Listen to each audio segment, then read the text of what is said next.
দীর্ঘদিন ধরে অফিসের স্ট্রেসটাকে টাটা বাই বাই জানিয়ে পিঠে ব্যাগ আর মাথায় বেলার এক ঝাঁক রোদ নিয়ে আজকে আমরা বেরিয়ে পড়েছি একটা লম্বা জার্নিতে।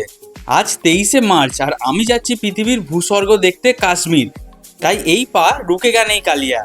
ওয়েলকাম টু মাই চ্যানেল, আমি শুভজিৎ আর তোমরা দেখছো জাস্ট হালকা ব্লগস।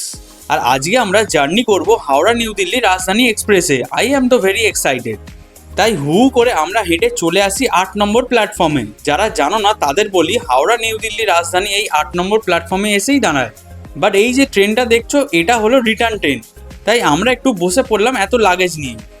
বেশ কিছুক্ষণ ওয়েট করার পর প্রায় 1 ঘন্টা আগেই চলে এলো আমাদের ট্রেন, যাকে বলে সাফ সুতরা ট্রেন একদম। আর সঙ্গে সঙ্গে পুলিশের গার্ডও লেগে গেল। দেন আমরা সব নিয়ে উঠে যাই আর বসেও যাই। আমার সিট ছিল সাইড আপার, বাট নিচে যার সিট ছিল সে কিন্তু আসেনি এখনো পর্যন্ত।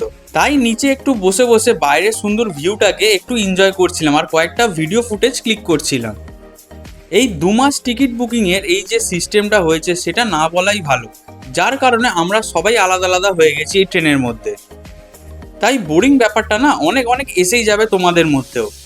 হালকা করে হেডফোনে গান শুনতে শুনতে এত সুন্দর বাইরের ভিউ দেখতে দেখতে আমিও হাওড়াটাকে আস্তে আস্তে ভুলে যেতেই থাকি। বেশ খানিকক্ষণ নিচে বসে থাকবার পর আরএসি যাদের ছিল তারা চলে আসে আর আমাকে বাধ্য হয়ে ওপরে চলে আসতেই হয়।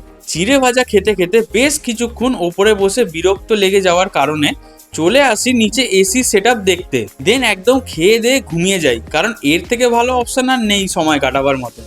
দেখতে দেখতে হলো সকাল আর ভিউটা ঠিক এমনই ছিল। গাড়ি যা টেনেছে না, আর কিছু বলার নেই।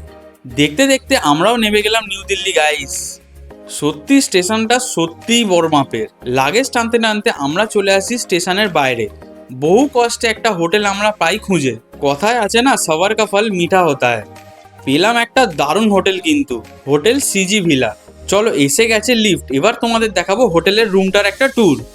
চলো। ওয়েল ডেকোরেশন, ফ্রেশ একটা রুম। আমার তো পার্সোনালি দারুণ লেগেছে। আর এইদিকে আমার ভাই দেখো মজা পেয়ে গেছে পুরো। তোমাদেরও কেমন লাগলো একটু জানিও তোমরা কমেন্টে।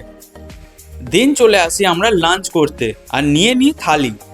আমাদের হাতে সময় কিন্তু কমই ছিল, তাই নেবেছি যখন ঘুরবো তো বটেই কাকা। আমরা চলে আসি স্টেশনের পাশেই এক বিশাল এক মার্কেট, যার কোনো এন্ড নেই। জিনিসের দাম মোটামুটি সস্তায়, বেশ ভালো রকম ঘোরপাক খেয়ে দেন চলে আসি ফেমাস পাও ভাজি খেতে। এমন একটা দোকান থেকে খেলাম, সত্যি ভাই জাস্ট স্ক্যাম হয়ে গেল পুরো। যাই হোক, চলে আসি আমরা হোটেলে। 1 ঘন্টা মতন রেস্ট নিয়ে নিই। দেখা হচ্ছে পরের পার্টে।